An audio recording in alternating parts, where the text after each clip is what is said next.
এক রাজ্যে আড়তদাররা চাউল বিক্রি করত 10 টাকা পার কেজিতে। একসময় দেখলো তাদের পোষাচ্ছে না, তারা সবাই মিলে রাজার কাছে গেল। তারা বলল, রাজা, 10 টাকা দরে যদি চাউল বিক্রি করি আমাদের পোষাচ্ছে না, আমরা 20 টাকা দরে বিক্রি করতে চাই। রাজা বলল, তোমরা 40 টাকা দরে বিক্রি করো। আড়তদাররা খুশি হয়ে গেল, অ্যানাউন্স করে দিল পুরো রাজ্যে। প্রজারা সবাই কান্নাকাটি করতে লাগলো, তারা কিভাবে অ্যাফোর্ড করবে অত টাকা দামের চাউল।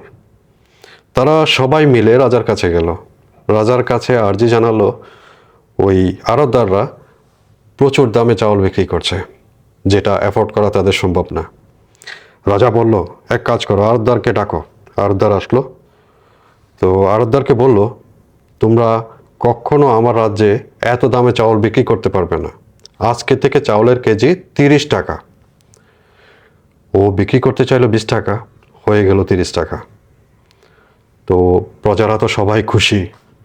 তো রাজা মহান বলে বলে সবাই প্রজারা চলে গেল।